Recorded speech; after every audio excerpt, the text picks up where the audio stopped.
Now, yes, I understand that Halloween is come and gone, and I've already made a Halloween video, and no, it wasn't particularly scary. That was just a dumb thing to celebrate Halloween. This video is about the stuff that actually scarred me as a kid.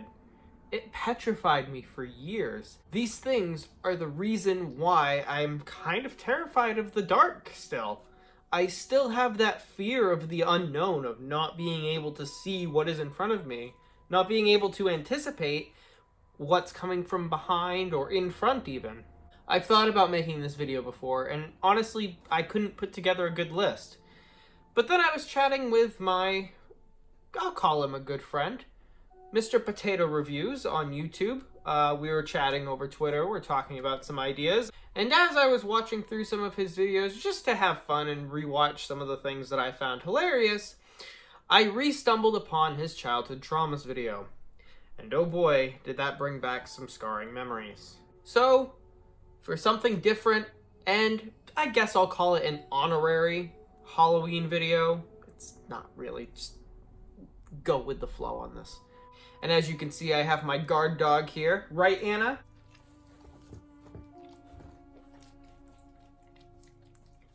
You're my guard dog. Sit back, relax, eat some leftover Halloween candy as we discuss Mateo Pateo's childhood traumas.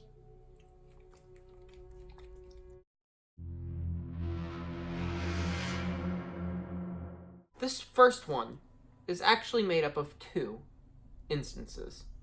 They happened back to back, and I think that's why it terrified me so much. When I was a child, I would go to the movie theaters with my grandmother when she went to go get her truck's oil changed. We would go get the oil changed, we would go to Walmart, buy a couple of toys, and then we would go to the local movie theater. And it was always a great time. We would always see classic movies.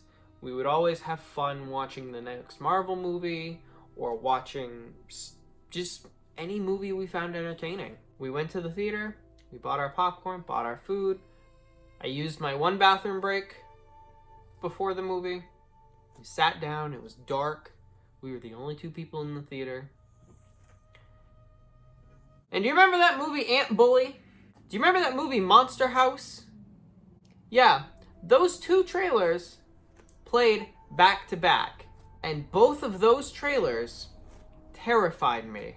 Now, Monster House I can kind of understand. It was a horror movie, but it was also an animated movie, and it was aimed at children who were my age. So that was kind of supposed to put me on edge. Now, apparently what put me over the edge was the Ant Bully trailer. What about the bully role? I can be real mean. Watch this. You, Daddy. I'm sorry, the bully role has been cast already. Oh. Yeah. To who? Hey, you're just a little kid. Aren't you the cutest thing? Oh, my goodness. I'm okay!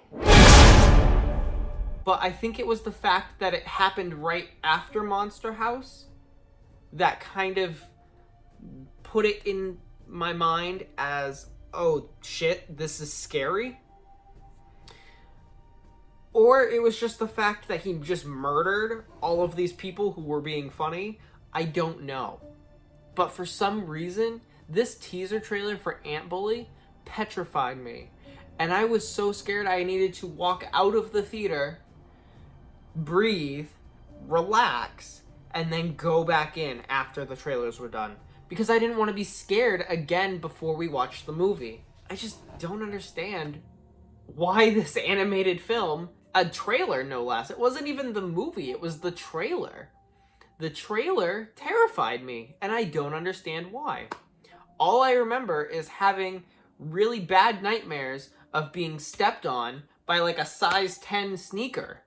I don't understand why it was scary to me. Maybe it was just the child's face before he murdered them? Like he had no remorse? Maybe that was it. I don't know, man. That one was a pretty heavy hitter. I'm Okay!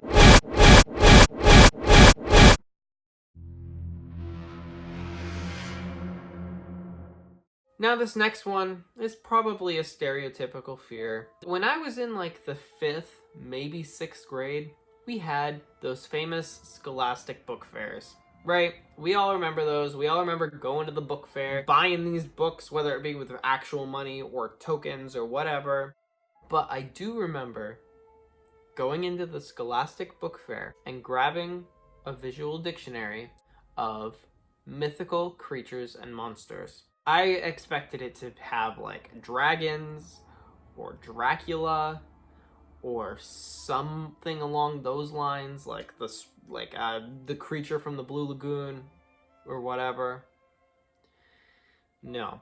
One of the very first ones that I opened to, because I was a kid, you know, you just take a big book like that and you right to the middle. I opened up the page on Sasquatch, and the illustration that they had for Sasquatch was not in particularly scary, but it was the scenario that like they illustrated next to the facts that terrified me. See, the first thing you need to know about me back then is I loved dogs. I had dogs my entire life.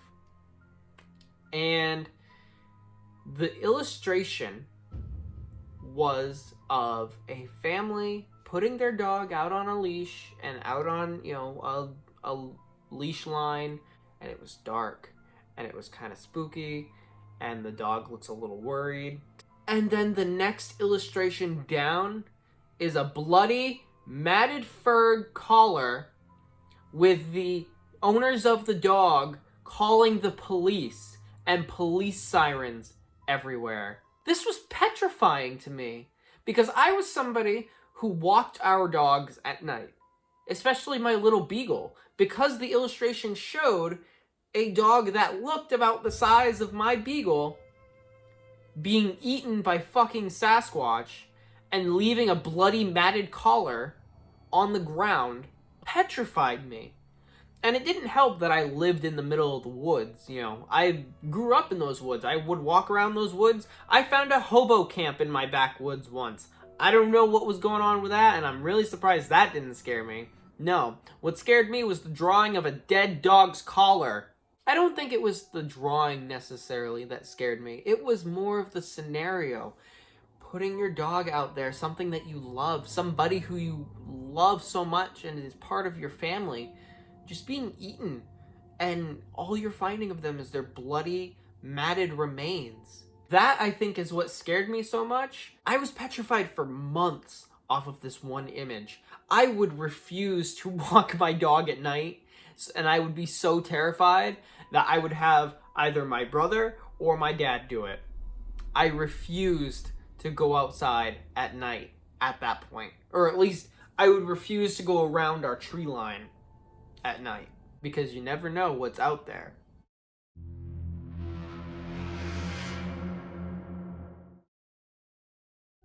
So this third one. This is the most petrifying thing I have ever heard, I've ever seen, I've ever witnessed in my life. Imagine, if you will, you are in 2nd grade, and it's fall, and the leaves are changing, Halloween's right around the corner, so you're all talking about what you're gonna go dressed up as. I was dressed up as Kopaka from Bionicle, mind you. And you walk in there, and it's this big party set up with a special reading area because he's gonna read you a scary story.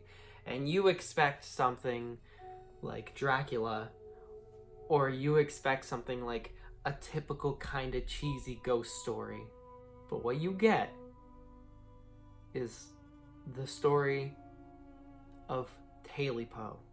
Keep in mind, I don't fully remember the entire story. I am just reciting what I remember and what I know. So if I get some details wrong, I apologize. I'm sure you can find the entire story on Google if you really, really want to. But I don't think you will, honestly. I don't know how many of you know the story of Taile Poe. So for those of you who don't, I'm about to ruin your life forever. One day, an old man who lives in a cabin far off in the woods with his 3 dogs goes out hunting for a meal. He hunts all day and doesn't find a single thing except a scrawny, tiny rabbit. Defeated, the old man goes back home with his dogs. He makes a stew out of the rabbit and eats it and gives the leftovers to his dogs. But he's still hungry and starving. All of a sudden, this little creature thing climbs into his cabin and has this really long, bushy tail. And the old man, kind of startled, takes his axe and swings, chopping the tail off. But before he can swing again to try and kill the creature, it escapes and goes into the woods. The old man, still very hungry, decides to cook and eat this tail. It was so long and so big that it was filling, and it made him tired. So after feeding his dogs the leftovers, he changes into pajamas and goes to bed. A couple hours go by. The old man's still asleep. And all of a sudden, he hears scratching at his cabin wall. Startled, the old man sits up and yells, "Who's there?" Only to hear a voice in the wind.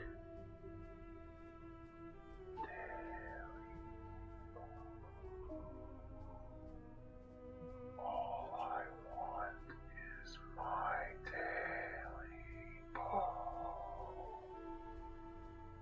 The old man, startled as any normal human being would be, sends his dogs outside to go and see what's going on. And the dogs chase off whatever's making the scratching noise. The old man, satisfied with himself, goes back to bed. A couple more hours go by. And the old man hears that scratching noise one more time. He calls his dogs again, after hearing the same voice, whispering in the wind. All I want is my Taile Poe. The dogs run outside and chase after the creature, knocking over the man's fence as they do so and chasing it into the swamp. The old man, satisfied, thinking that his problems have been solved, goes back to bed. It is now near dawn. Suddenly, the old man hears another scratching noise. You know,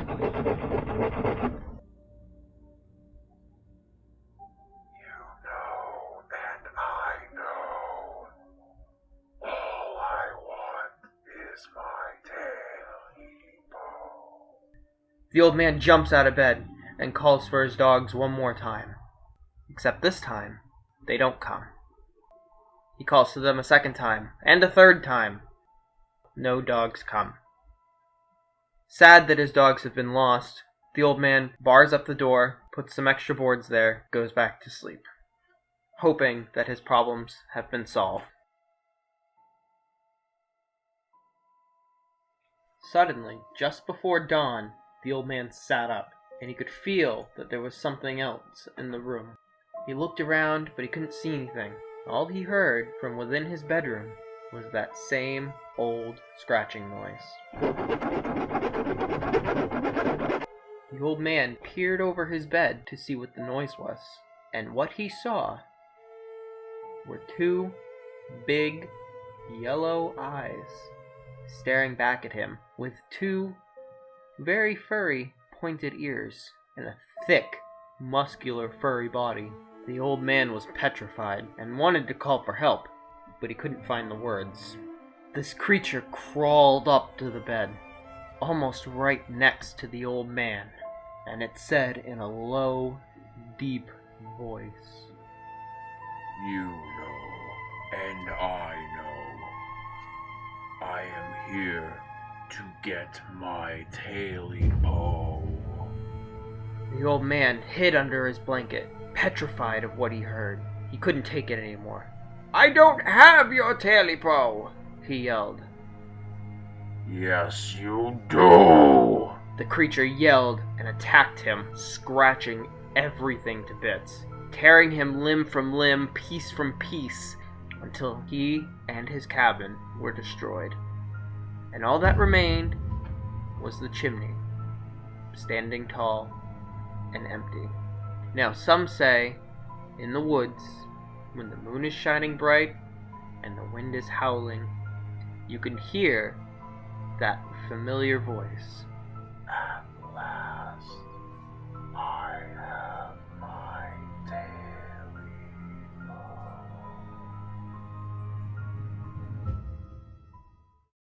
Right, okay. First things first, Get that shit out of my face.